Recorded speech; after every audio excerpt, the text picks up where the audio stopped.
Rain hammered the narrow road, and a man on a tired horse looked back over his shoulder for the third time in 10 minutes. Two riders followed him at a distance, their lanterns swinging like slow warnings in the dark. He had been riding since noon, and his fine coat, now soaked through, no longer looked like the coat of a duke. That was exactly what he wanted. Aldrich Whitmore had left his estate before dawn, slipping past his own guards, because he could no longer breathe inside a life built entirely on his title. His father had died 3 months earlier, and since then, every person who spoke to him seemed to be speaking to the crown on his head rather than to the man underneath it. He needed one night where nobody bowed to him. He needed one night where nobody wanted anything from him at all. The lights of a small village appeared ahead, blurred by the rain, and Aldrich pushed his horse toward them. He could not go home yet. Going home meant facing his cousin Percival, who had already begun asking quiet questions about succession, about whether a grieving young duke was fit to manage an estate alone. Aldrich did not trust the softness in Percival's voice. He had learned, painfully, that softness in his cousin usually came before a demand. So instead of turning back, he rode toward the only building in the village with a lit window, a modest 2-story inn with a wooden sign swinging above the door. The sign read, Marsh Inn, and beneath the name, someone had carved a small, plain star. He dismounted quickly, tied his horse under the narrow eave, and knocked. The door opened before his hand had even fully lowered, and a woman stood there holding a lantern, her sleeves pushed up to her elbows despite the late hour. She looked at him without the flicker of surprise or deference he was used to seeing on people's faces. She looked at him the way a person looks at bad weather, something to be dealt with, not admired. "You're soaked through," she said, stepping back to let him in. "Come inside, before you catch your death on my doorstep. I don't need that kind of trouble tonight." Aldrich stepped inside, startled by how ordinary her greeting felt. No one addressed him like that. No one implied, even lightly, that his death might be an inconvenience rather than a tragedy. He almost smiled. "Thank you," he said. "I need a room, if you have one." "I have one," the woman said, setting the lantern on a table and studying him properly now. Her eyes moved over his coat, his boots, the fine stitching at his collar, and something in her expression sharpened, though not with admiration. It looked more like suspicion. "That's a costly coat for a man traveling alone on a night like this. You running from someone, or running toward someone?" The question landed closer to the truth than he expected, and for a moment, Aldrich did not know how to answer. He had prepared no name, no story, nothing beyond the desire to disappear for a while.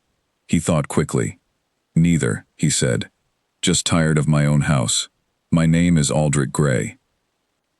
It was not entirely a lie.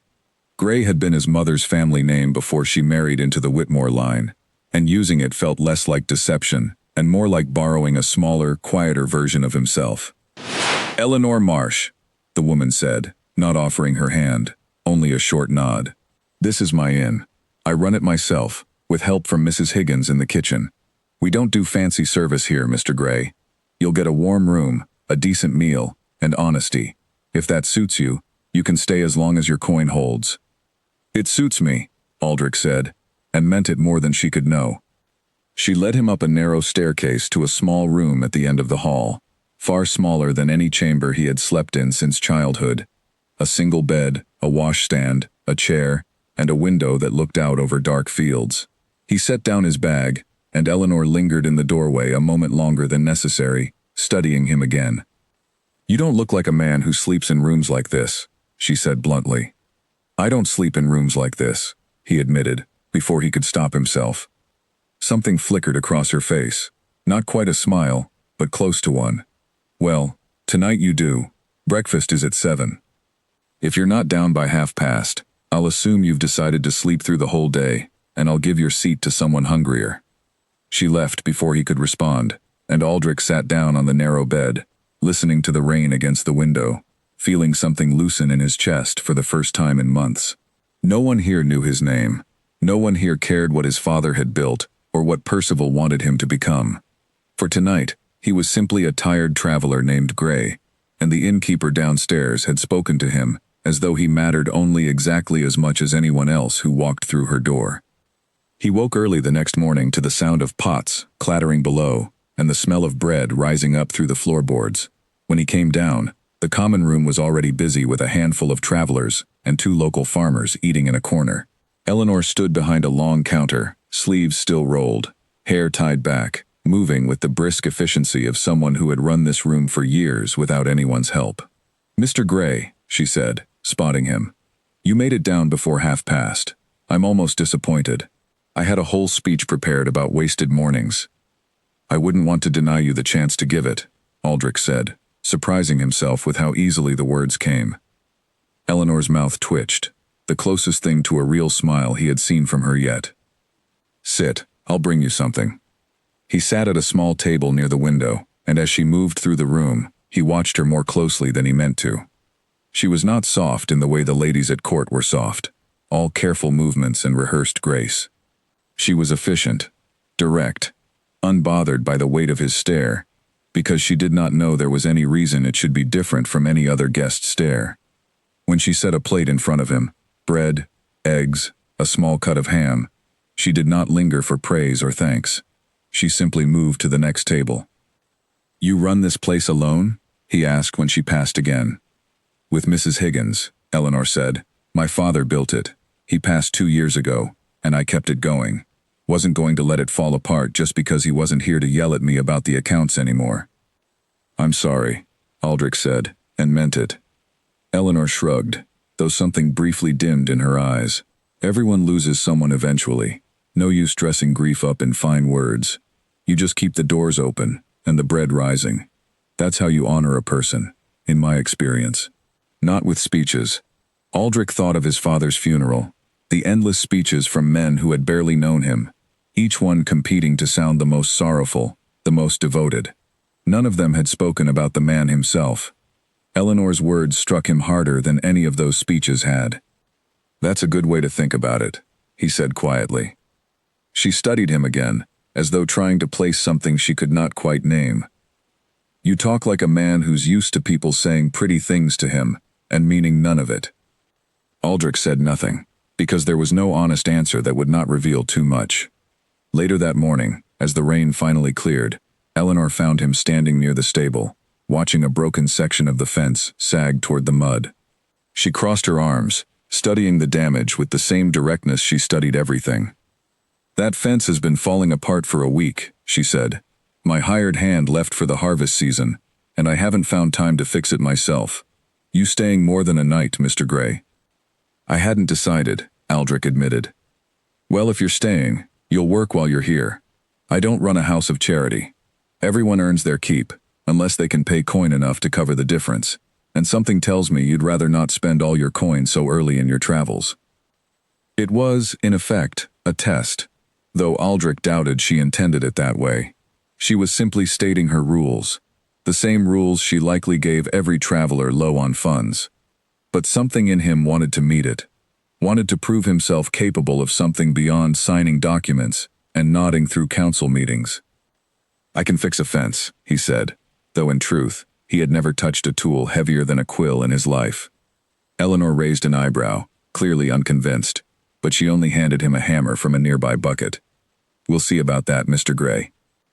He spent the next hour struggling with nails that bent sideways and boards that refused to sit straight, sweat gathering at his collar despite the cool morning air. Eleanor watched from a distance more than once, arms crossed, an expression on her face that was not quite pity and not quite amusement, but something caught between the two. When he finally managed to secure one board properly, driving the nail home in a single strike, he looked up to find her nearly smiling again. "Not bad," she said, "for a man who's clearly never held a hammer before today." "Is it that obvious?" Aldrich asked, wiping his brow. "Painfully," Eleanor said, and this time she did laugh, a short, surprised sound, as though she had not expected to laugh at all that morning. "Keep going. You've got 3 more boards before I'll believe you're worth your room." The burrito was cold. Aldrich picked up the hammer again, and for the first time in longer than he could remember, he felt something close to lightness. No one here needed him to be a duke. No one here needed him to be anything except a man capable, or not yet capable, of fixing a fence. It was, strangely, the most honest afternoon he had spent in years. By evening, his hands ached, and his back protested every movement, but the fence stood straighter than it had in a week. Eleanor inspected his work with a critical eye, running her hand along the top board, testing its give.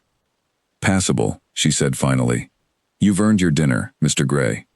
"High praise," Aldrich said, and she shot him a look that suggested she recognized the teasing, and did not entirely mind it. That night, as he sat near the fire in the common room, watching Eleanor move between tables with the same brisk certainty she carried through every task, Aldrich found himself thinking that he had not laughed this freely, nor worked this honestly, in longer than he could remember. He thought of the estate waiting for him, of Percival's careful questions, of the title that followed him everywhere, like a shadow he could never quite outrun. Here, at the Marsh Inn, under a name that was not entirely his own, he had found something he had not known he was searching for. He did not yet know how long he could keep his true name hidden, or what would happen when Eleanor Marsh eventually learned exactly who had been chopping her wood and mending her fences. But for tonight, watching her laugh at something a farmer said across the room, he decided he did not want to think about that yet. He only wanted this: a warm fire, an honest day's work behind him, and a woman who had not once looked at him and seen a title. Outside, far down the muddy road, a rider paused at a crossroads, studying the tracks leading toward the village. He did not dismount. He only turned his horse slowly, taking in the small cluster of buildings ahead, before urging the animal forward at a careful, deliberate pace. Somewhere behind that unhurried movement was a purpose that had nothing to do with rest, and everything to do with finding a man who did not wish to be found. The rider did not enter the village that night. He watched from a distance, then turned back the way he had come, leaving no trace of his visit except a fresh set of hoofprints that would be washed away by morning rain. He woke to another day of work, his shoulders stiff from the previous afternoon's labor, and found that he did not mind the ache nearly as much as he expected to. Eleanor had him hauling water at first light, then splitting logs behind the kitchen, and by midday, she set him to repairing a loose shutter on the second floor.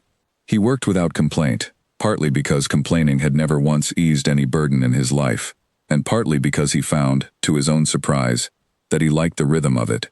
There was a clean satisfaction in fixing something with his own hands and watching it hold. No counsel could argue with a shutter that no longer rattled in the wind. "You're improving," Eleanor told him that afternoon, watching him hang the shutter straight on the first attempt. "Yesterday I'd have wagered you'd hit your own thumb before the nail." "I did hit my thumb yesterday," Aldrich said. "Twice." "I noticed," Eleanor said. "You didn't complain about it, though. Most men would have made the whole inn listen to their suffering." "Would that have earned me sympathy?" Aldrich asked. "No," Eleanor said flatly. "It would have earned you a smaller portion at dinner." He laughed, and she allowed herself a brief smile, before moving on to check the next task on her endless list. Aldrich found himself watching her more than he intended, the way she carried herself through her days without a single wasted movement, the way she spoke to every guest, wealthy or poor, with the exact same directness. There was no performance in her. He had spent his whole life surrounded by performance, by careful smiles and rehearsed compliments, and Eleanor's plainness felt like fresh water after years of drinking something too sweet to trust. That evening, as the common room filled with the usual mix of travelers and locals, a merchant named Edmund Clark arrived, greeting Eleanor with a familiarity that made Aldrich's attention sharpen without his fully meaning it to. Edmund was well dressed for a village merchant, his coat clean, his manner confident, and he leaned against the counter with the easy posture of a man accustomed to being welcomed. "Eleanor," Edmund said warmly, "I brought the fabric you asked for. Good quality, straight from the coast." "Thank you, Edmund," Eleanor said, and though her tone was friendly, it carried none of the warmth Aldrich noticed in Edmund's own voice. "Leave it by the counter. I'll settle the account tomorrow." "No rush," Edmund said, though his eyes lingered on her a moment longer than the conversation required. Then his gaze shifted to Aldrich, seated near the fire, and something assessing passed over his expression. "New guest?" "Mr. Gray," Eleanor said, "passing through." "Passing through," Edmund repeated, in a tone that suggested he did not entirely believe it, though he said nothing further, only nodded, and took a seat at a nearby table. Aldrich felt an unfamiliar prickle of something he did not immediately recognize, watching Edmund's easy familiarity with Eleanor, the way the merchant seemed to consider himself already halfway toward a place in her life. It took him a moment to name the feeling as something close to possessiveness, which startled him, given how briefly he had known her. He had no right to feel anything of the sort. He was a guest in her inn, hiding behind a false name, with an entire life waiting to reclaim him the moment he returned home. Whatever warmth had grown between them over 2 days of fence mending and shutter repair meant nothing beyond the walls of the Marsh Inn. And yet, when Edmund lingered at the counter later that evening, speaking to Eleanor in a low voice about some upcoming village gathering, Aldrich found it difficult to look away. "You're staring," Eleanor said later, once the common room had emptied, and only Aldrich remained near the fire, nursing a cup of tea she had set before him, without asking. "I wasn't staring," Aldrich said. "You were staring at Edmund Clark like he'd insulted your mother," Eleanor said, sitting across from him with her own cup, her feet clearly grateful for the rest after a long day. "He's harmless, a bit persistent maybe, but harmless." "Persistent how?" Aldrich asked, before he could stop himself. Eleanor gave him a long, appraising look, the kind that made him feel as though she were reading something written plainly across his face. "He's asked me to marry him twice. I've said no twice. He seems to think a third attempt might change my answer, though I can't imagine why he'd believe that." "Why did you say no?" Aldrich asked. Eleanor considered the question seriously, turning her cup slowly in her hands. "Because I don't think he wants me. I think he wants this inn, and the steady income it brings, and a wife who'll manage his household as capably as I manage this one. That's not the same as wanting me." "That's a sharp way to see it," Aldrich said. "It's an honest way to see it," Eleanor corrected. "I'd rather be alone than married to a man who sees me as a convenient arrangement. My father built this place with his own hands, alongside my mother, and I watched them love each other honestly for 20 years before she passed. I won't settle for less than that, even if it means running this inn alone until I'm old and gray." Something in her words settled deep in Aldrich's chest, an ache he could not entirely explain. He thought of his own parents' marriage, arranged by families more concerned with land and title than affection, a marriage that had produced him and very little warmth besides. He had grown up believing that kind of love, the kind Eleanor described so plainly, existed mostly in stories told to children. "I hope you find it," he said quietly, "that kind of love." Eleanor looked at him, something unreadable passing behind her eyes. "That's a strange thing for a passing traveler to say." "Is it?" Aldrich asked. "Most men who pass through here don't concern themselves with what I hope for," Eleanor said. "Most men don't ask at all." "Then most men are fools," Aldrich said, and immediately regretted how much feeling had crept into his voice. Eleanor did not answer right away. She studied him for a long moment, the fire casting shifting light across her face, and something in her expression softened, in a way Aldrich had not seen before. Not the brisk efficiency she wore through her days, but something quieter, more uncertain. "You're an odd one, Mr. Gray," she said finally. "Most guests want their room and their meal and nothing more from me. You ask questions like you actually want the answers." "I do want the answers," Aldrich said. "Why?" Eleanor asked, and the question hung between them, simple and direct, exactly the way she asked everything.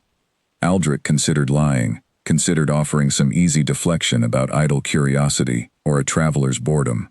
But something about the firelight, and the late hour, and the honesty she had shown him since the moment he arrived soaked and desperate at her door, made him want to give her something true in return, even if he could not give her everything. "Because you're the first person in a long while who's spoken to me like I'm simply a man," he said. "Not a name, not a title, not something to be managed or flattered. Just a man. I didn't realize how much I needed that until I found it here." Eleanor was quiet for a long moment. "You carry yourself like someone who's used to being more than simply a man," she said slowly. "I noticed it the first night. The way you hold yourself, even covered in mud, even hammering nails badly. There's something underneath that coat, and that borrowed name, Mr. Gray." Aldrich's heart beat faster, caught between the urge to confess everything, and the fear of what confession might cost him. "Everyone carries something underneath, I imagine," he said carefully. Eleanor studied him a moment longer, then seemed to decide, with visible effort not to press further. Well, whatever you're carrying, it's not my business to pry into, unless you decide to share it. Finish your tea, Mr. Gray. Tomorrow's another early morning, and I won't have you falling asleep in my stew pot because you stayed up too late talking to the innkeeper. She rose, collecting both empty cups, and Aldrich watched her disappear toward the kitchen, feeling the weight of everything he had not said pressing against his chest. He had come to the Marsh Inn to escape his title for a single night. He had not expected to find someone whose honesty made him want to abandon the title entirely. If only she would still look at him the way she had these past 2 days, without deference, without performance, only plain and unguarded regard. He climbed the narrow staircase to his small room, and lay awake long after the inn had gone quiet, listening to the wind move through the fields outside his window, wondering how many more days he could stay before the world he had left behind came looking for him. He did not yet know that the rider who had paused at the crossroads the night before had already sent word back to the estate, describing a village, an inn, and a guest whose bearing did not match his humble claims. He did not yet know that his time at the Marsh Inn, however peaceful it felt tonight, had already begun to run out. 3 days later, the weather turned sharply cold, and Aldrich woke shivering, his throat raw, his head pounding with a heaviness that made even lifting it from the pillow feel like a great effort. He tried to rise anyway, mindful of Eleanor's rules about earning his keep, but his legs would not cooperate, and he sank back against the thin mattress, sweat already gathering at his temples despite the chill in the room. He did not come down for breakfast, and by mid-morning, Eleanor climbed the narrow staircase herself, a bowl of broth balanced in one hand, ready to scold him for wasting a working morning. The scolding died in her throat the moment she opened the door and saw him, pale and shivering beneath a thin blanket, his eyes glassy with fever. "Mr. Gray," she said, setting the bowl down quickly and crossing to the bed. She pressed the back of her hand to his forehead, and her expression tightened with concern she did not bother to hide. "You're burning up. Why didn't you call for someone?" "Didn't want to trouble you," Aldrich managed, his voice rough. "Thought it would pass." "Foolish man," Eleanor muttered, though there was no real anger in it, only worry, dressed up as irritation. "Fevers don't pass, because you decide to ignore them. Stay still. I'll be back." She returned within minutes carrying a basin of cool water, clean cloths, and a small collection of dried herbs that Aldrich recognized vaguely from his childhood, the kind of remedies the household healer had used before his father dismissed her in favor of expensive physicians who accomplished considerably less. Eleanor worked with quiet efficiency, soaking a cloth in the cool water and pressing it against his forehead, her movements gentle in a way that surprised him, given the brisk directness he had come to expect from her in every other task. "You don't need to do this yourself," Aldrich said weakly. "Mrs. Higgins could. Mrs. Higgins has a full kitchen to manage and no patience for sick rooms," Eleanor said, not looking up from her work. "Besides, you're my guest, my responsibility, while you're under this roof. I don't let anyone suffer alone in my house, paying guest or not." She stayed with him through the morning, coaxing broth into him, spoonful by spoonful, when his hands shook too badly to hold the bowl himself, changing the cool cloths as they warmed against his skin, speaking to him, in a low, steady voice, about nothing in particular, the weather, the harvest, a story about a stubborn goat that had once escaped through the kitchen window and eaten half a loaf of bread before anyone caught it. Aldrich found himself smiling, despite the ache in his skull, comforted less by the words themselves than by the simple fact that she had chosen to stay. No one had ever cared for him this way. As a child, when fever struck, nursemaids had tended him at a careful distance, always mindful of his rank, always slightly too formal, even in a sick room. His mother had visited briefly, dutifully, before returning to her own concerns. His father had never once entered the room at all, considering illness a private matter best endured quietly and without fuss. Eleanor's presence beside him now, unhurried and unguarded, undid something in his chest that he had not realized was still knotted tight. "Why are you doing this?" he asked quietly, during a lull in the afternoon when the fever had eased slightly and his thoughts felt less scattered. Eleanor glanced up from the cloth she was wringing out. "Doing what? Nursing a sick guest? Seems a fairly ordinary thing for an innkeeper to do." "You could have sent for a physician and left the rest to Mrs. Higgins." Aldrich said. "You didn't have to stay all afternoon." Eleanor was quiet for a moment, considering the question with the same seriousness she gave everything. "I don't like the idea of anyone suffering alone," she said finally. "I remember what it felt like, watching my mother fade in her final months. She had good care, don't misunderstand me. But there were hours when everyone else had duties to attend to, and she was simply alone in a quiet room, waiting. I promised myself I'd never let that happen to anyone under my roof, if I could help it. Even a stranger, especially a stranger, maybe, since strangers have no family here to sit with them." "That's a rare kind of kindness," Aldrich said softly. "It's not kindness," Eleanor said, though her tone suggested she did not entirely believe her own denial. "It's just decency. The world doesn't run on grand gestures, Mr. Gray. It runs on small ones, done consistently, by people who don't expect praise for doing them." Aldrich closed his eyes, letting her words settle over him, like the cool cloth against his forehead. He thought of the countless grand gestures he had witnessed throughout his life, elaborate declarations of loyalty from men who abandoned that loyalty the moment it became inconvenient, lavish gifts offered by women who wanted nothing more than proximity to his title. None of it had ever felt like this. A woman sitting beside a stranger's sickbed simply because she believed no one should suffer alone. By evening, the fever had broken into a manageable warmth, and Aldrich managed to sit up enough to eat a proper meal, though Eleanor still hovered nearby, watching him with the sharp attentiveness of someone unwilling to be caught off guard twice.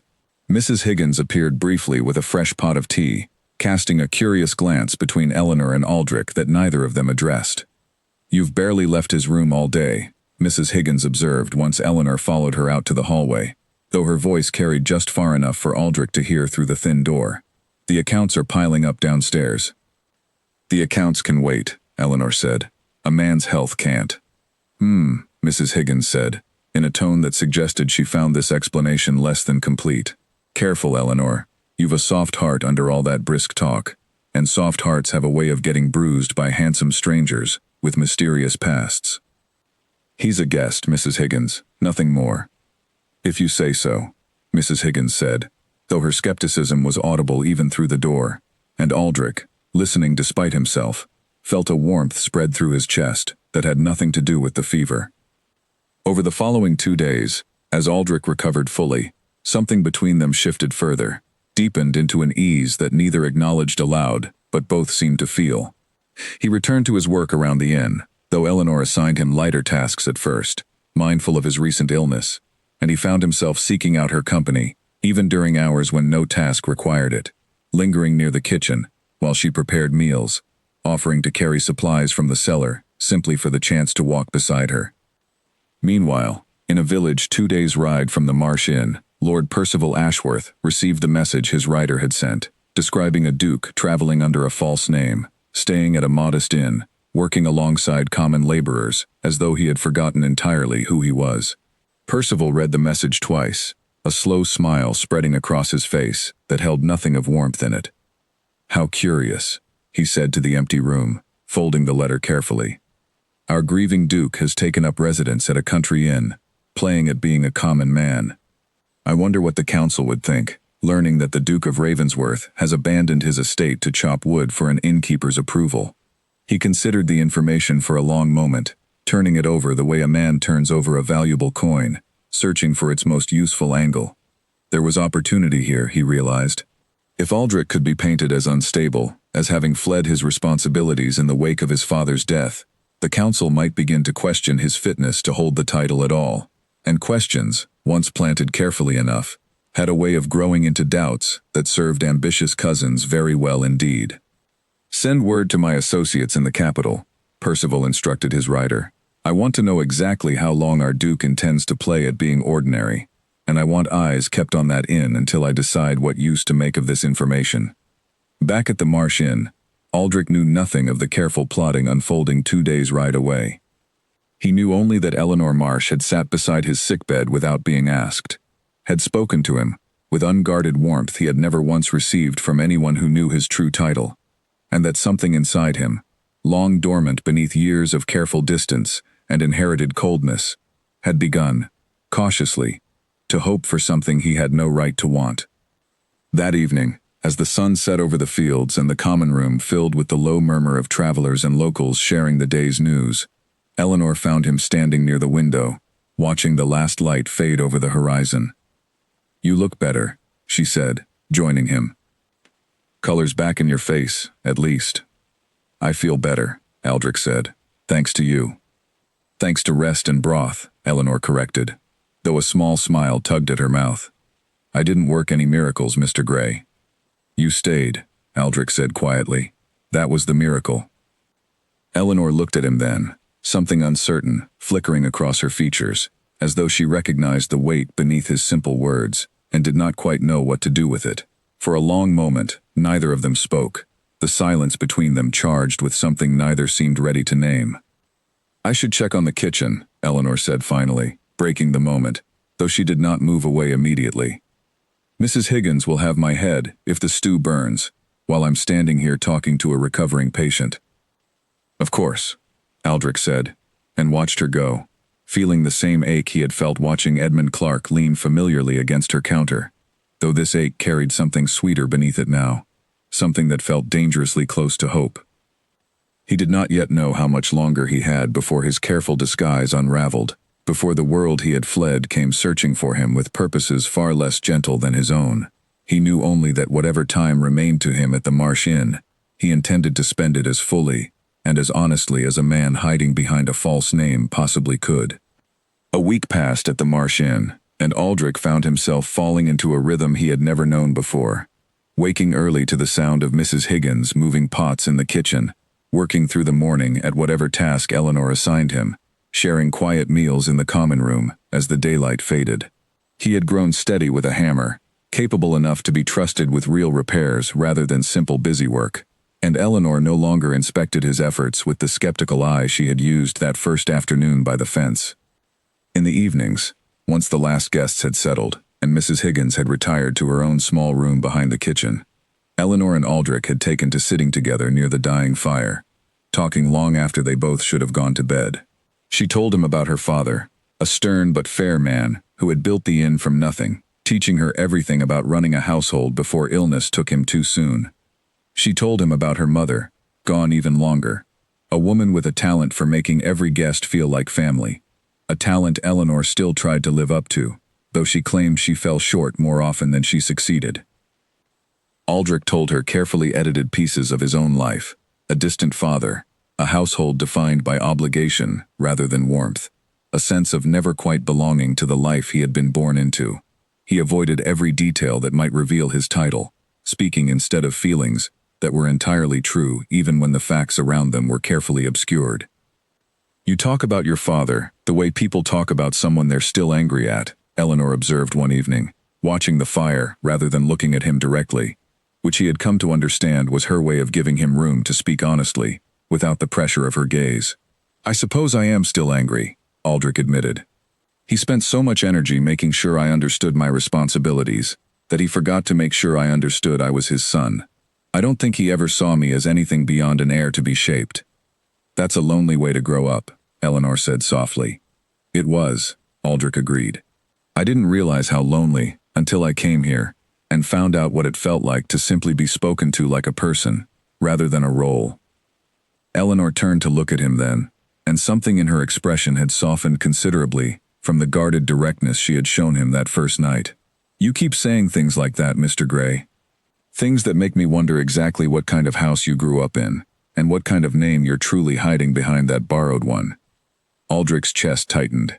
He had known this moment would come eventually, had known that Eleanor's sharp perception would eventually push past the careful edges of his story. Still, faced with the question directly, he found himself unable to answer with the full truth. Not yet, not while he remained uncertain how she might receive it. "Does it matter?" he asked instead, his voice quieter than he intended. "Whatever name I carry, whatever house I came from, none of it changes who I've been these past days. None of it changes how I feel, sitting here with you." Eleanor was quiet for a long moment, studying him with an intensity that made him want to look away, though he forced himself to hold her gaze. "It matters to me," she said finally. "Not because I care about titles or houses, Mr. Gray. I've made that plain enough, I think. But because I don't like secrets. I watched my mother spend her last years married to a man who kept small pieces of himself hidden even from her, not out of malice, just habit. And I promised myself I'd never build anything with someone who couldn't be fully honest with me. I want to be honest with you, Aldrich said, and meant it entirely. There are things I can't say yet, not because I don't trust you, but because saying them changes everything, and I'm not ready for everything to change. Not yet. Please believe that whatever I've told you about how I feel, about what these days here have meant to me, none of that has been a lie. Eleanor studied him a long moment, and Aldrich could see her weighing his words, testing them against whatever caution years of running an inn alone had taught her to keep close. Finally, something in her posture eased, though not entirely. "All right," she said. "I won't press you, but understand, Mr. Gray, that patience has limits, even mine. Whatever you're carrying, I hope you find the courage to set it down before it costs you something you'll regret losing." The words settled over him with more weight than she likely intended, and Aldrich found himself nodding, unable to voice the fear building steadily in his chest. The fear that when the truth finally emerged, it would cost him exactly the thing he had come to treasure most. 2 days later, Edmund Clark returned to the inn, this time with a proposal more formal than his usual visits, arriving with a small bouquet of flowers and an unmistakable determination in his bearing. Aldrich watched from across the common room as Edmund approached the counter, flowers extended, his voice carrying just far enough for half the room to hear. "Eleanor," Edmund said, "I know you've refused me twice before, but I've thought long about it, and I believe we could build a good life together. I have property, a steady trade, and I'd treat you well. I'm asking you a third time, properly, in front of witnesses if you'll allow it, to consider becoming my wife." The common room fell into an awkward hush, several travelers glancing between Edmund and Eleanor, with the curious attention such moments naturally drew. Eleanor set down the cloth she had been using to wipe the counter, her expression carefully composed, though Aldrich, watching closely, could see the discomfort beneath her calm. "Edmund," she said gently, "I appreciate the thought behind this, truly I do. But my answer hasn't changed, and I don't believe asking a third time will change it either. I'm not the wife you need. You deserve someone who wants exactly the life you're offering, and I'm not that person." Edmund's expression fell, though he recovered quickly, setting the flowers on the counter with careful dignity. "Is there someone else then?" he asked, and his gaze flicked briefly, pointedly, toward Aldrich across the room. "Our new guest, perhaps, the one who's suddenly become so skilled with a hammer." "That's not your concern, Edmund," Eleanor said, a sharper edge entering her voice now. "Isn't it?" Edmund pressed. "You've turned down 2 honest proposals from a man who's lived in this village his whole life, and now you're spending your evenings by the fire with a stranger who won't even give a proper account of where he's from. Forgive me if I find that troubling, Eleanor. I only want to see you protected." "I don't need protecting," Eleanor said firmly, "least of all from someone I've chosen to trust with my own judgment. Thank you for the flowers, Edmund. I think it's best you head home now." Edmund's jaw tightened, but he offered a stiff nod and left without further argument, the door closing behind him with more force than strictly necessary. The common room slowly returned to its usual murmur, though several curious glances lingered on Eleanor as she resumed wiping the counter with unnecessary vigor. Aldrich approached once the room had settled, uncertain what to say, aware that Edmund's parting words had landed closer to the truth than either of them had openly acknowledged. "Are you all right?" he asked quietly. "I'm fine," Eleanor said, though her hands were not entirely steady. "Edmund means well, in his own stubborn way. He simply doesn't understand that I won't be pushed into a decision, because he's grown impatient waiting for a different answer." "He noticed something between us," Aldrich said carefully. "Was he wrong to notice it?" Eleanor looked up at him then, and the guarded distance she had maintained through the confrontation softened considerably, replaced by something more vulnerable. "No," she admitted quietly. "He wasn't wrong. But Mr. Gray, I meant what I said the other night. I won't build anything real on a foundation I can't fully see. Whatever this is, between us, it can't go further until you're ready to tell me who you truly are." Aldrich felt the weight of her words settle deep in his chest, the truth pressing against his teeth, desperate to be spoken. He wanted, more than he had wanted anything in years, to tell her everything. to strip away the false name and the careful evasions, and simply be known by her completely. But the fear of how she might react, of whether her fondness for a humble traveler named Gray could survive the revelation of a duke's title, and all the complications that title carried, held him silent still. "Soon," he said instead, the word feeling inadequate, even as he spoke it. "I promise you, Eleanor. Soon, I'll tell you everything." Eleanor studied him a long moment, then nodded slowly, though the uncertainty in her eyes did not fully fade.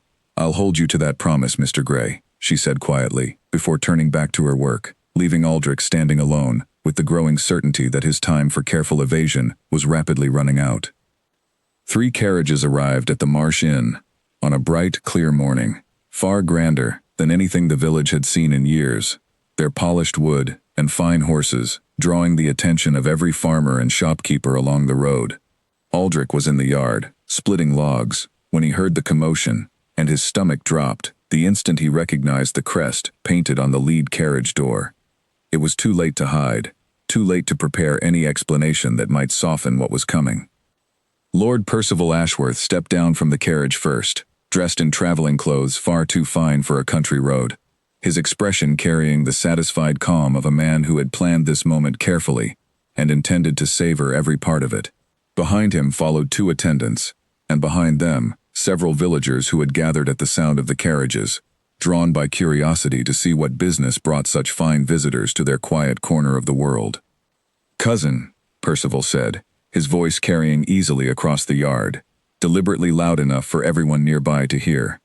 "I must say, you've chosen an unusual place to grieve your father. I searched half the countryside before my men finally located the Duke of Ravensworth, chopping firewood at a country inn." The words landed like a struck bell, and Aldrich felt every eye in the yard turn toward him. The axe slipped from his hands, forgotten, as he watched realization spread across the gathered faces, the villagers exchanging startled glances, whispers already beginning to ripple through the small crowd. And then he saw Eleanor, standing in the doorway of the inn, a basket of linens forgotten at her side, her expression frozen somewhere between confusion and dawning betrayal. "Duke of Ravensworth," she repeated slowly, as though testing whether the words could possibly apply to the man she had known these past weeks as a humble traveler named Gray. "Indeed," Percival said smoothly, clearly enjoying the unfolding scene far more than the situation warranted. "Aldrich Whitmore, 6th Duke of Ravensworth, apparently playing at commoner's work for the amusement of a country innkeeper. The council will find this episode fascinating, I'm sure, particularly given the questions already circulating about the Duke's fitness to manage his affairs following his father's passing." "Percival," Aldrich said sharply, "this has nothing to do with the estate or the council. Leave her out of this." "Her," Percival repeated, his gaze sliding pointedly toward Eleanor. "Ah, yes, the innkeeper. Charming woman, from what I understand, though I imagine she's rather surprised to learn the truth about her fence-mending guest." Eleanor's face had gone pale, her hands tightening around the basket she still held. "You lied to me," she said quietly, though her voice carried clearly through the sudden hush of the yard. "Every single day, you let me believe you were an ordinary man." "Eleanor," Aldrich said, crossing the yard toward her, desperate to explain, before the damage became irreversible. "Please, let me explain. I never meant to deceive you about anything that mattered." "Everything mattered," Eleanor said, her voice sharpening now, hurt turning quickly into anger. "You let me nurse you through a fever, without once mentioning you're a duke. You sat by my fire, listening to me talk about my mother, about Edmund, about things I've never told another living soul, all while hiding something this enormous. You told me, not 2 days ago, that you'd tell me everything soon. Was that a lie too?" "No," Aldrich said desperately. "I meant it." "I was going to tell you, I swear it. I only needed the right moment."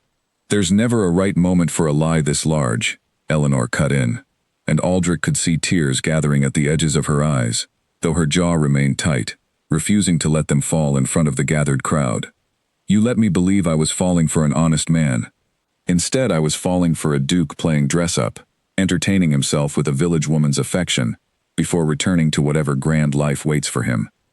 Was that all this was to you? A diversion, Something to pass the time until your cousin came to fetch you home? Never, Aldrich said, his voice breaking with the force of his denial. Eleanor, everything I felt for you was real. Everything I said by that fire, every word. It was the truest thing I've spoken in years. I hid my title because I was terrified of exactly this. Terrified you'd look at me and see nothing but the crown. The way everyone else in my life has always looked at me. Then you should have trusted me to see past it, Eleanor said, her voice trembling now despite her clear effort to hold it steady. Instead, you decided for me what I could and couldn't handle. You decided I wasn't capable of hearing the truth, and still choosing to care for you honestly. That's not protection, Mr. Whitmore. That's simply another kind of lie. Percival, watching this unfold with visible satisfaction, chose that moment to step forward again. Well, this has all been rather illuminating, he said. Cousin, I think it's time we returned you to the estate, where you belong, before this little episode does further damage to the family name. The council meets in 3 days, and I imagine they'll want assurances that their duke has recovered from whatever grief drove him to play at common labor in a country village. I'm not leaving until I've spoken with Eleanor, Aldrich said firmly, though his voice carried less certainty than he intended, given the raw hurt still visible on her face. I think Miss Marsh has made her feelings on the matter quite clear, Percival said smoothly.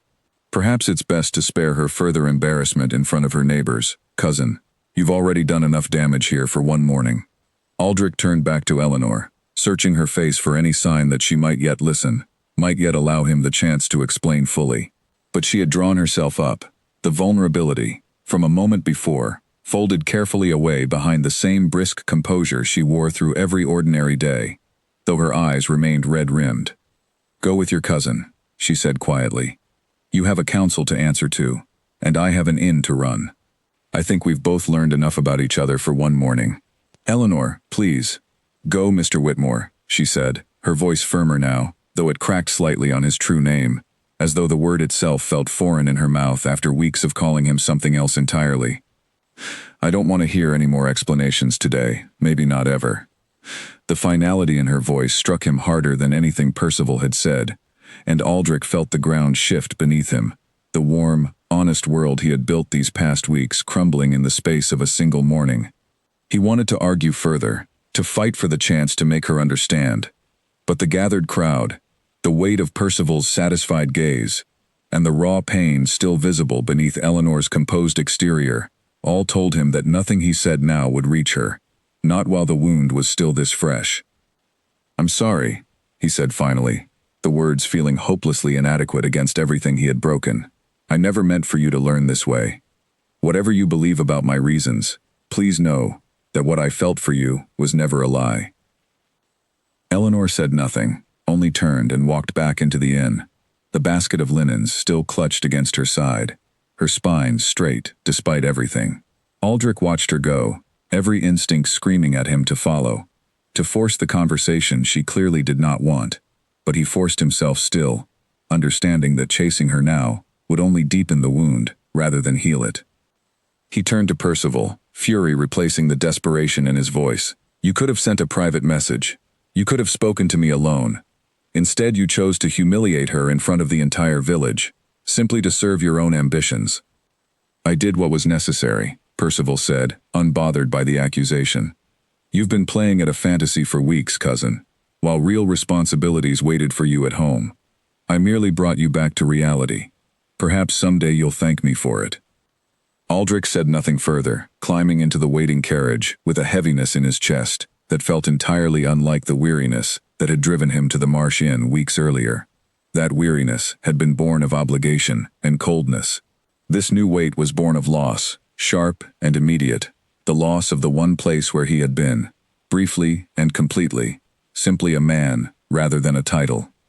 As the carriages pulled away from the village, Aldrich looked back toward the inn one final time, hoping against reason to see Eleanor watching from a window or the doorway. But the door remained closed, the windows empty, and the small wooden sign with its carved star swung gently in the morning breeze, indifferent to the wreckage left behind it. Inside the inn, Eleanor stood at the kitchen window, watching the carriages disappear down the road, her composure finally breaking now that no curious eyes remained to witness it. Mrs. Higgins found her there minutes later, tears finally falling freely, and said nothing, only wrapped an arm around her shoulders and let her cry without judgment, understanding that some wounds needed no words, only quiet company, until the worst of the pain had passed. The estate felt colder than Aldrich remembered, its wide halls and towering ceilings pressing down on him in a way they never had before, as though the very stones had absorbed years of formality and expected him to fall back into old patterns without protest. Servants bowed as he passed, their faces carefully neutral, and council members sent formal letters requesting his presence, each one addressed to His Grace, the Duke of Ravensworth, as though the man who had spent weeks mending fences and hauling water had never existed at all. He answered the council's questions 3 days later, exactly as Percival had arranged, standing before a room of stern-faced men who studied him with the same careful assessment they might give a horse before purchase. He explained his absence as a period of private grief, offered assurances about his commitment to the estate's affairs, and watched their suspicions slowly ease into cautious approval. By every external measure, the meeting was a success. Aldrich felt nothing but hollow exhaustion when it ended. That night, alone in a bedroom far grander than the small room he had occupied at the Marsh Inn, Aldrich found himself unable to sleep, his mind returning again and again to Eleanor's face in that final moment, the hurt and betrayal so plainly visible beneath her forced composure. He thought of every evening by her fire, every honest conversation, every moment he had felt more like himself than he had in years, and he understood, with a clarity that settled deep into his bones, that none of the wealth or title surrounding him now meant anything, if it cost him the chance to make things right with her. The following morning, he sought out Percival, finding his cousin reviewing estate documents in the study, with an air of proprietary comfort that grated against Aldrich's already frayed patience. "I need to return to the Marsh Inn," Aldrich said without preamble. Percival glanced up, unsurprised. "The council only just finished questioning your fitness for this title, cousin, and already you're planning another disappearance? I'd think you'd want to demonstrate some stability, given the circumstances." "I don't care what the council thinks of my stability," Aldrich said. "I made a mistake, Percival, one I intend to correct, regardless of how it looks to men who've never once cared about anything beyond their own advancement." "And what exactly do you intend to correct?" Percival asked, setting down his papers with deliberate slowness. "You can't undo the fact that she now knows exactly who you are. The fantasy is finished, cousin. Whatever charming illusion you built at that inn, it collapsed the moment I arrived. Returning there won't rebuild it." "I'm not trying to rebuild an illusion," Aldrich said firmly. "I'm trying to be honest with her, finally, completely, without any more hiding. If she still wants nothing to do with me after that, I'll accept it. But I refuse to let this end with her believing everything between us was false, when it was the only true thing in my life for weeks." Percival studied him for a long moment, something almost like grudging respect flickering behind his usual calculation. "You're serious about this?" "Entirely," Aldrich said. "Then I suppose there's little I can say to stop you," Percival said, with a shrug that suggested he had already moved on to calculating how this development might serve his own purposes. "Do try not to embarrass the family further, cousin. One scandal a season is generally considered sufficient." Aldrich left the estate that same afternoon, choosing to ride alone, rather than bring the grand procession his position technically demanded. He wanted no crest-painted carriages, no attendants, nothing that might repeat the spectacle of Percival's arrival at the inn. He wanted only himself, plainly dressed, riding toward the village, with nothing to offer Eleanor, except the truth, and whatever remained of her willingness to hear it. The ride felt longer than it had weeks earlier, every mile carrying the weight of uncertainty about what awaited him at its end. He arrived at the Marsh Inn, in the late afternoon, the same wooden sign with its carved star swinging gently above the door, and for a long moment, he simply sat astride his horse, staring at the building that had, briefly, felt more like home than any hall in his own estate. He dismounted and knocked, the same way he had that first stormy night, though this time no rain soaked his coat, and no false name waited on his tongue. Mrs. Higgins opened the door, and her expression shifted through surprise, wariness, and finally something more measured, as she took in his plain traveling clothes, and the absence of any grand entourage. "Your Grace," she said carefully. "Please," Aldrich said. "Just Aldrich, if you'll allow it. Is Eleanor here?" She's in the kitchen, Mrs. Higgins said, studying him a moment longer before stepping aside to let him in. I won't tell you whether she'll want to see you. That's not my decision to make. But I will say this.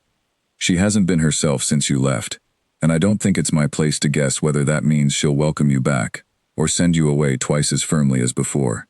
Aldrich nodded his thanks and made his way toward the kitchen, his heart pounding with a nervousness he had rarely felt even before council meetings or formal ceremonies. He found Eleanor kneading dough at the wooden counter, her sleeves rolled up in the familiar way, though her movements carried a tension he had not seen in her before, even during their most difficult conversations.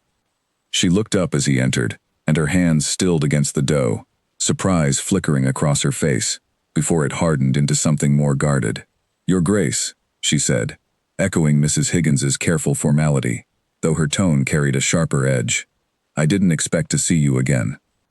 I know, Aldrich said. I don't blame you for that. I wouldn't have expected it either, given how I left things. Why are you here? Eleanor asked, wiping her hands on her apron, though she did not move closer, keeping the counter firmly between them. Because I couldn't leave things as they were, Aldrich said. Because you deserve the whole truth, not the careful pieces I gave you before, and because I couldn't spend another day pretending that returning to my estate and my title made any of this easier to bear. I already know your title, Eleanor said flatly. Your cousin made sure of that. You know my title, Aldrich agreed, but you don't know everything else, and I owe you that, regardless of whether it changes anything between us. My father died 3 months ago, and in the weeks since, I found myself surrounded by people who wanted things from me, my signature, my approval, my presence at events meant to secure their own advantages. No one asked how I was managing, whether I was grieving, whether I even wanted this life I'd been born into. I left because I couldn't breathe under the weight of it anymore, and I chose a false name because I was terrified that if anyone knew who I truly was, I'd never get the chance to simply exist as myself, even for a single night. Eleanor listened without interrupting, her expression softening slightly, despite her evident effort to maintain her guard. I never expected to find what I found here, Aldrich continued. I never expected an innkeeper who'd speak to me plainly, who'd hand me a hammer and expect real work rather than empty flattery, who'd sit beside a stranger's sickbed simply because she couldn't bear the thought of anyone suffering alone. Eleanor, everything I felt during those weeks was real. Every conversation by the fire, every moment I found myself wanting to stay longer than I should have, none of it was performance. I hid my title because I was a coward, afraid that the truth would change how you looked at me. I understand now that the hiding itself was the real betrayal, not the title beneath it. You could have told me sooner, Eleanor said quietly, though the sharpness had faded from her voice, replaced by something more raw. You had so many chances. I know, Aldrich said, and I'm not here to make excuses for that. I'm here because I couldn't live with myself if I let you believe, even for another day, that what happened between us was false. Whatever you decide now, whether you want nothing more to do with me, or whether there's still some small chance for us, I needed you to know the truth completely, without a single piece hidden away. Eleanor was quiet for a long moment, her eyes searching his face with the same careful attention she had given him that very first stormy night, when she had studied his fine coat and mud-splattered boots and decided, despite her suspicion, to let him inside. I'm still angry, she said finally. I don't know if that will fade quickly, or if it will linger for a long while yet. But I believe you, Aldrich. I believe that what happened here was real, even if the way you hid your title from me was wrong. That's more than I hoped for, coming here today, Aldrich said softly. Don't mistake belief for forgiveness, Eleanor warned, though something in her expression had eased further, a small crack in the careful composure she had maintained since his arrival. I need time, and I need to know that if we try to build something further, you'll choose honesty, even when it's difficult, not just when it's convenient. I will, Aldrich said firmly. I swear it, Eleanor. No more hidden names, no more careful evasions. If you're willing to give me the chance, I want to build something real with you, title and all, difficult as that title makes things. Eleanor studied him a moment longer. Then, slowly, some of the tension left her shoulders, and something that might have been the beginning of a smile touched the corner of her mouth. You'll need to fix that back fence again, she said. It's fallen apart in your absence. If you're serious about earning trust back, Your Grace, you can start with an honest day's work, same as always. Relief flooded through Aldrich, warm and immediate. I can do that, he said, and this time, when he smiled, it reached all the way to his eyes. Over the following weeks, Aldrich divided his time between his estate duties and the Marsh Inn, slowly rebuilding what his deception had damaged, one honest conversation at a time. He told the council, plainly and without apology, that he intended to marry Eleanor Marsh, an innkeeper's daughter, regardless of whatever objections tradition might raise. Percival, predictably, voiced concerns about propriety, though Aldrich found he no longer cared for his cousin's careful calculations. Eleanor, for her part, insisted on maintaining the inn, even after their engagement, refusing to abandon the life her parents had built simply because circumstances had changed. Aldrich supported the decision fully, understanding better than most that a person's worth had never been measured by title or wealth, but by the honesty and care they carried into every ordinary day. The village gathered months later for a wedding, held not in some grand estate hall, but in the yard of the Marsh Inn itself, beneath the same wooden sign with its carved star, surrounded by neighbors who had watched Eleanor grow from a girl helping her father haul water to a woman who had, against every expectation, won the honest devotion of a duke. Mrs. Higgins wept openly through the entire ceremony, declaring loudly to anyone nearby that she had known from the very first week that something real was growing between the innkeeper and her mysterious guest. As Aldrich took Eleanor's hands before the gathered crowd, he thought back to that stormy first night, soaked and desperate, seeking nothing more than a single evening's escape from a life that had felt unbearably hollow. He had found, instead, an honesty he had never known was possible, offered freely, by a woman who had judged him not by his coat or his bearing, but by the quality of his work and the sincerity of his words. Whatever title he carried back to his estate each week, he understood now that his truest home would always be here, in the warmth of an ordinary inn, beside a woman who had loved him first as simply a man, and had chosen to keep loving him, even after learning everything else he was. A year passed, and the Marsh Inn had changed very little on the surface. The same wooden sign swinging above the door, the same smell of fresh bread rising through the floorboards each morning. But inside, a quiet transformation had taken root. Aldrich had kept his promise, dividing his weeks carefully between estate duties and the village, and though the council still occasionally grumbled about a duke who insisted on splitting firewood alongside common laborers, most had grown accustomed to the arrangement, understanding that arguing with him accomplished little beyond wasted breath. Edmund Clark, to everyone's mild surprise, had eventually married a merchant's daughter from a neighboring town, a match that suited his practical nature far better than his repeated pursuits of Eleanor ever had. He and Aldrich had settled into a cautious, then genuine friendship, bonded partly by their shared fondness for Eleanor's cooking, and partly by Edmund's grudging admiration for a duke willing to haul his own water rather than simply order servants to do it.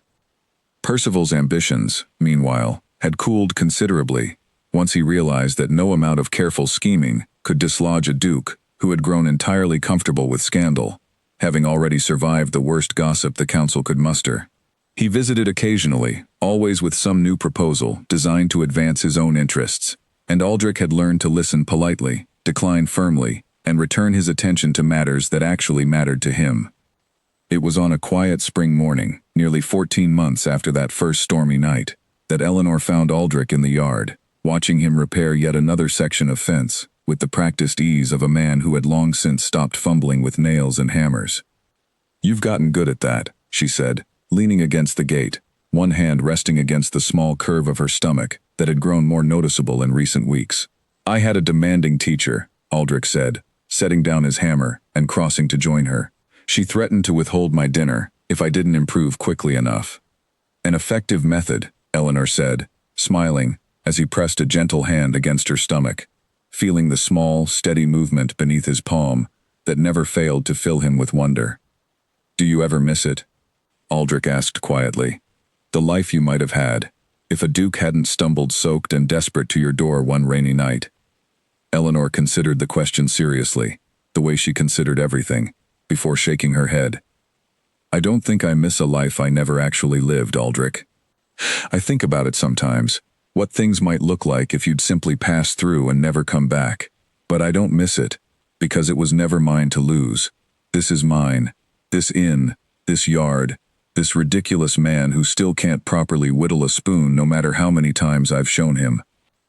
I've improved, Aldrich protested, though he could not entirely suppress his own smile. Marginally, Eleanor said, and laughed. The same short, surprised sound he had first heard from her, weeks into their acquaintance. A sound that still, after all this time, felt like the finest music he had ever known.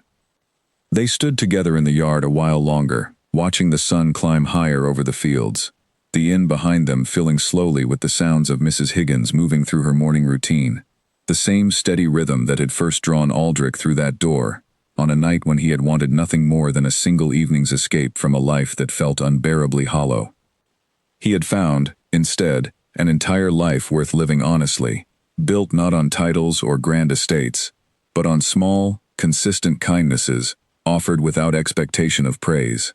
Eleanor had taught him that decency mattered more than deference, that honesty, however difficult, was worth more than any carefully maintained illusion, and that love, real love, asked nothing more than for two people to see each other clearly and choose, again and again, to stay. The child arrived that autumn, a daughter with her mother's steady gaze and her father's quiet determination, born not in some grand estate chamber, but in the same small room above the inn, where Aldrich had first slept under a false name, soaked through and desperate for a single honest night. Mrs. Higgins declared the child the finest thing to happen at the Marsh Inn since its founding, and even Edmund Clark, visiting with his own young family shortly after, admitted with a rare, genuine smile that fate had clearly known what it was doing, however strange the path it had chosen to take. Years later, when their daughter grew old enough to ask how her parents had met, Eleanor would tell the story plainly, without embellishment, the way she told every story. A stranger arrived at her door one stormy night, claiming a name that was not entirely his own, and she had judged him not by his fine coat or his careful bearing, but by the honesty of his work and the sincerity in his eyes. Aldrich would always add, at the story's end, that he had come to the Marsh Inn searching for a single night's escape, and had found instead the truest home he would ever know, not because of the title he carried, but because of the woman who had taught him what it meant to be loved, simply, completely, and without pretense, for exactly who he was, underneath every name he had ever worn.